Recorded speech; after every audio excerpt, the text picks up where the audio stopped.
Të nderuar televizikues, përshëndetje, unë jam Plutora Kasa dhe do të jemi bashkë në këtë edicion informativ këtu në Drita Televizion. Ju njohim me zhvillimet e ditës.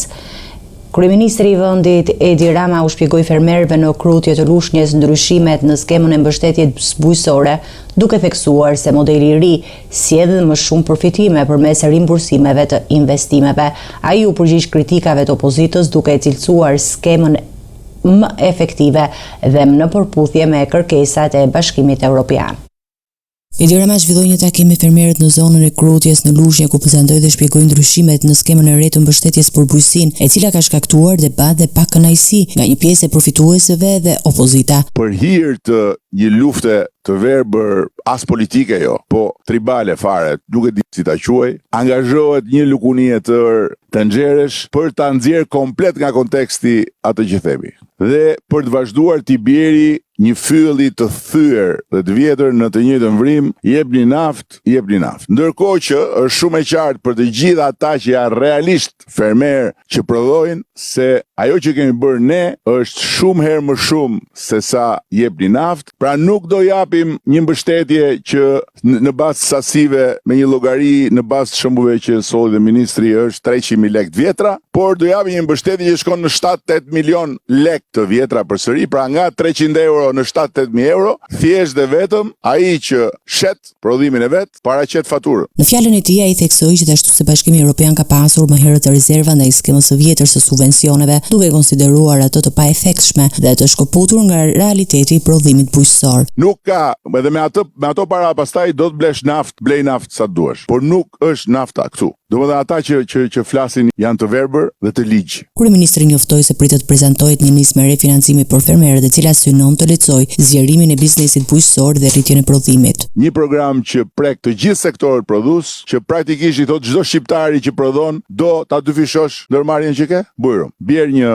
plan të besueshëm për ta dyfishuar, qeverinë e ke mbrapa, bankat do të t'japin kështu mbështetje deri në 2 milion euro, sipas masisë së gjës. Interesat do jenë jo interesat komerciale, sepse ke qeverinë mbrapa, dhe qeveria do të hyjë edhe me një mekanizmin e garancisë. Edi Rama u ndal edhe te procesi i integrimit evropian, duke theksuar se antarësimi në Bashkimin Evropian do sjellë jo vetëm përfitime, por edhe detyrime të forta për fermerët shqiptar, të cilët do duhet përmbushin standarde më të larta prodhimi. Nuk është bllokuar asgjë sepse janë negociata. Negociata do të thotë bisedime. Në përfundim të takimit, Edi Rama u bëri thirrje fermerëve të bashkohen dhe të rrisin prodhimin, duke theksuar se vetëm përmes organizimit dhe investimeve mund të rriten fitimet dhe konkurrueshmëria e bujqësisë shqiptare. Kreu i Partisë Demokratike Sali Berisha akuzoi qeverinë se po mban të lartë barën fiskale mbi karburantin, duke ndikuar në rritjen e çmimeve dhe goditur fermerët dhe pensionistët. Ai paralajmëroi se ulja e taksave dhe protestat do të jenë pjesë e programit të opozitës. Kryetari i Partisë Demokratike Sali Berisha gjatë një bashkëbisedimi virtual me qytetarët deklaroi se qeveria po vijon sipas tij ndëshkimin e qytetarëve, duke mos ulur dhe përgjysmuar taksën mbi karburantin. Ai u shpreh se çmimi i lartë i naftës po ndikon drejt për drejt në rritjen e kostove të jetesës, duke sjellë shtrëngësimin e produkteve ushqimore dhe duke rënduar situatën ekonomike të fermerëve dhe pensionistëve. Jo vetëm që refuzon të përgjysmoj barrën fiskale apo ta sjell në nivelin e ngarkesës fiskale që ka Kosova dhe Maqedonia në mënyrë që çmimi i naftë të arrijë në këto nivele, por ai njoftoi këto ditë se do heq edhe subvencionet për naftën e fermerëve. Domethënë, ky është një qëndrim cinik, një qëndrim i pashpirt, siç është i pashpirt dhe cinik qëndrimi ndaj pensionistëve, të cilëve ja u mbajti bonusin që duhet t'ja u jepte që në janar. Kryedemokrati theksoi se në rast se Partia Demokratike vjen në pushtet, hapi i parë do të jetë ulja e ngarkesës fiskale mbi karburantin në nivele të ngjashme me vendet e rajonit, si Maqedonia e Veriut dhe Kosova, duke synuar lehtësimin e menjëhershëm të barrës për qytetarët dhe bizneset. Akti i parë, rrëzimi i ngarkesës fiskale të barabartë me Maqedoninë dhe Kosovën. Shumë thjesht. Kjo do jetë akti i parë. Së dyti, Shqipëria prodhon, edhe sot prodhon 10.000 fuqinë ditë dhe është absolutisht jo e papërfillshme. Por këta çfarë bën? Këta shtruan në skrap ballshin. A ishte ballshi për të shtruar në skrap? Absolutisht jo. Sali Berisha prezantoi gjithashtu pjesë të platformës ekonomike të opozitës, ku si masë kryesore por uljen e çmimit përfshi edhe reduktimin me 6% të TVSH-s për produktet e shportës. Për sa i përket ushqimeve të shportës, unë të garantoj si hap i parë do t'jetë ulja e TVSH-s në 6% për të gjitha ushqimet e shportës. Dhe kjo është bërë e domosdoshme. Në përfundim të deklaratës, ai bëri thirrje qytetarëve të marrin pjesë në protestën e 17 prillit, duke theksuar se kauza kryesore e protestës do të jetë ulja e çmimit të karburantit dhe ndryshimi i politikave fiskale, që sipas opozitës përndojnë ekonominë e vendit. Policia nuk ka arritur ende të arrestojë të dyshuarin për vrasjen e Eduard Afmataj. Ngjarja ndodhur në fshatin Vrion të Niklës në Fushkruj. Viktima Artur Çangu u qellua pas një konflikti të çastit në parkingun e automjetit.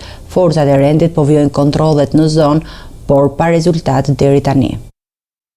Policia e shtetit vijon kërkimet për kapjen e Edmond Afmataj, i cili dyshohet si autori i vrasjes së ndodhur pas ditën e së premtes në fshatin Vrion në zonën e Niklës, Fushkruj. Deri më tani kontrollet intensive të ushtruara nga forcat blu nuk kanë dhënë rezultat, ndërsa dyshohet se 33 vjeçari mund të jetë fshehur në zonat kodrinore rreth fshatit. Sipas të dhënave paraprake të hetimit, ngjarja ka ndodhur pas një konflikti të çastit mes të dyshuarit dhe viktimës Artur Çanku. Ky i fundit kishte shkuar për një vizitë familjare në banesën e prindërve të tij dhe kishte parkuar automjetin në rrugën pranë shtëpisë. Burimet nga hetimet bëjnë të ditur se konflikti ka nisur pasi Afmataj i ka kërkuar viktimës të zhvendosë automjetin me pretendimin se po i pengonte kalimin. Debati mes tyre ka përshkallëzuar shpejt dhe, sipas dyshimeve të para, autori ka përdorur një armë gjahu, duke i qelluar 41 vjeçarin i cili ka humbur jetën në vendngjarje. Menjëherë pas ngjarjes, autoritetet kanë ngritur pika kontrolli dhe kanë nisur kërkime në terren, duke përfshirë edhe zonat e pëllëzuara dhe kodrinore pranë Vrionit, ku dyshohet se mund të jenë larguar autori. Megjithatë, deri në këtë moment ai nuk është lokalizuar. Hetimet po vijojnë për të sqaruar plotësisht rrethanat e konfliktit dhe për të bërë të mundur kapjen e të dyshuarit, ndërsa policia ka bërë thirrje për bashkëpunim nga banorët e zonës në rast se ka informacion mbi lëvizjen e tij.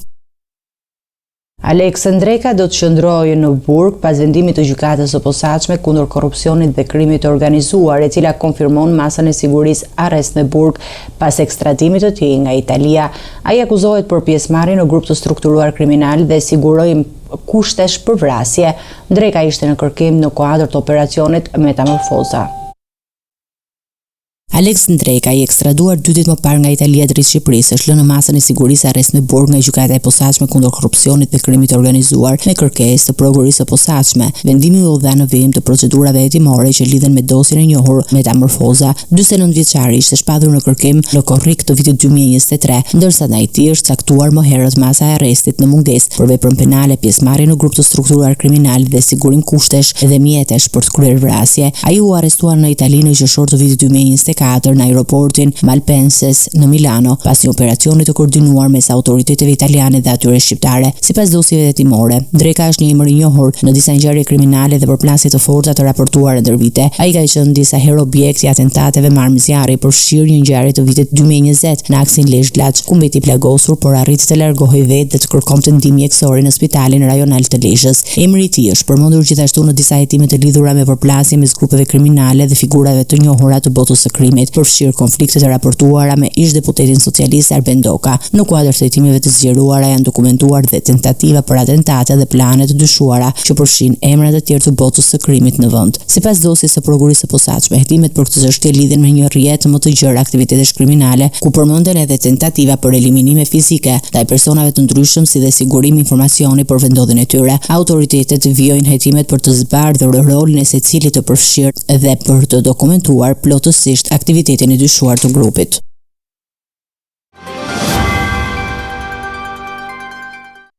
Jonaid Myzeiri dhe 4 anëtar të Komisionit të Prokurimit Publik rrezikojnë të dalin nga hetimi për dosjen e tenderit 2.2 milion euro të rrugës Shpalë-Rëshen. Struktura e posaçme kundër korrupsionit dhe krimit të organizuar i ka kërkuar gjykatës së posaçme pushimin e çështjes për të, ndërsa procesi do të shqyrtohet nga gjykata.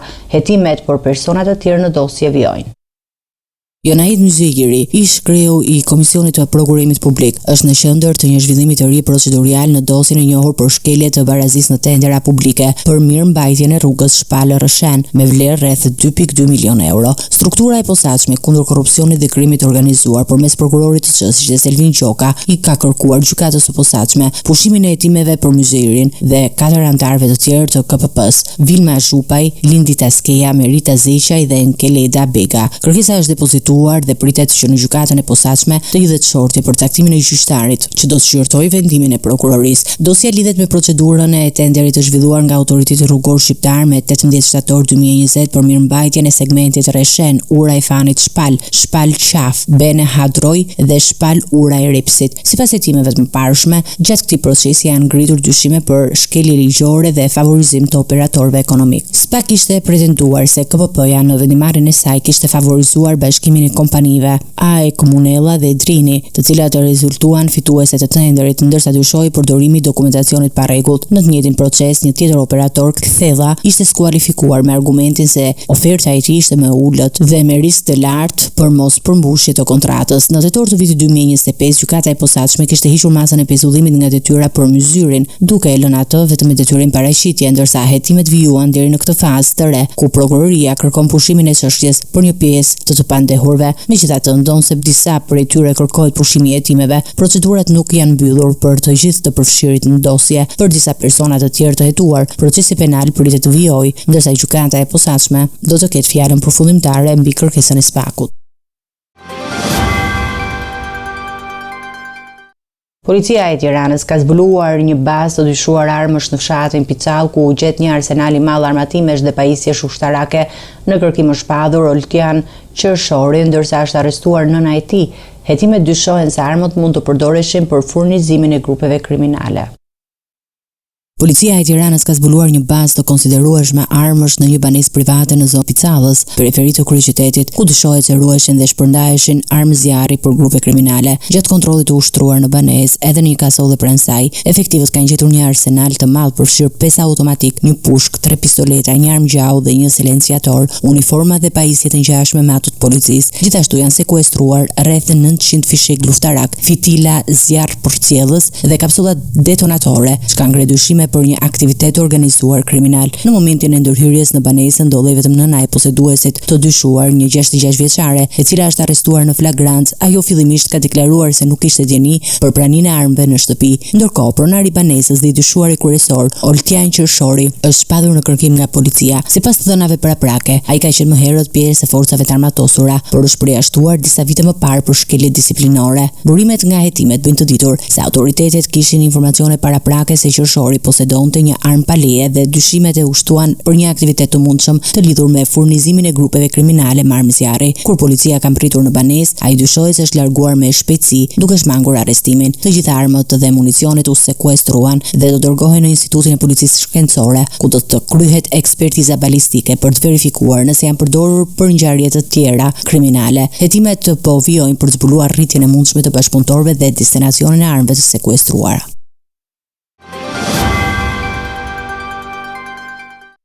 Bordi I transparencës për karburantet ka vendosur një tjetër ulje të çmimeve të karburanteve në vend, duke reflektuar luhatjen e tregjeve ndërkombëtare. Nafta ul me 8 lek për litër, ndërsa benzina shënoi rënje të lehtë. Vendimi hyn në fuqi menjëherë dhe do të jetë I vlefshëm deri në mbledhjen e radhës së bordit.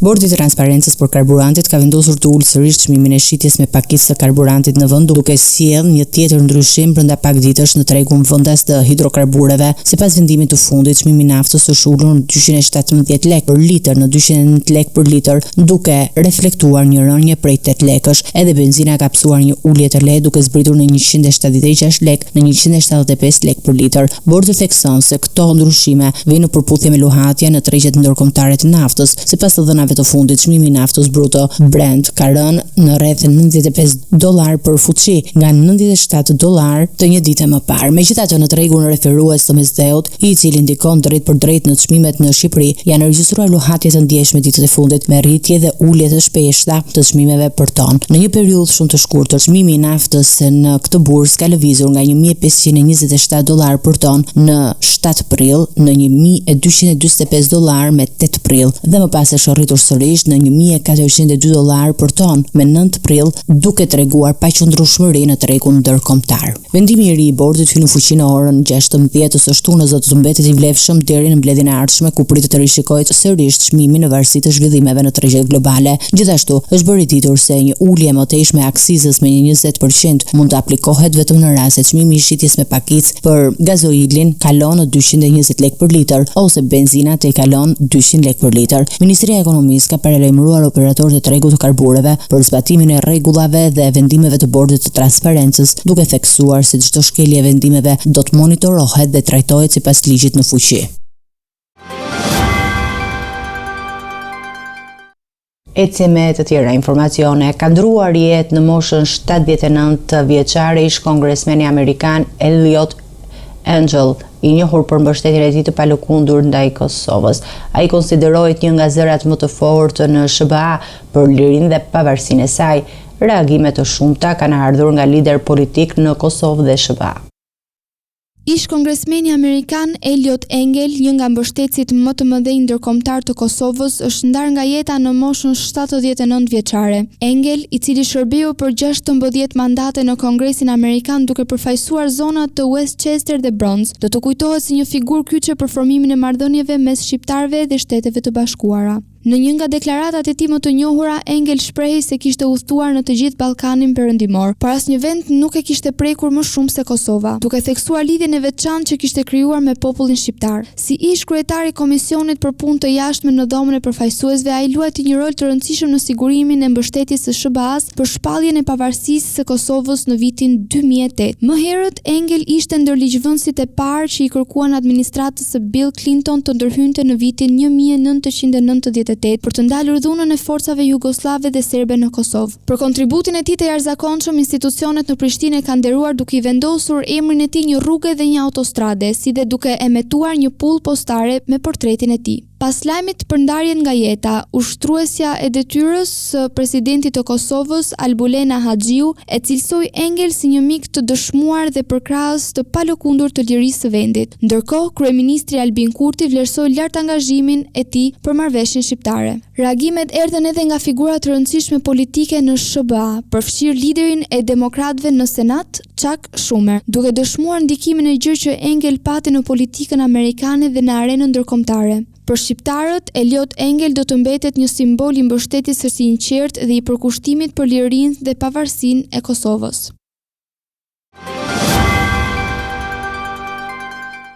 Të nderuar televizionistë, do të njihemi me parashikimin e motit.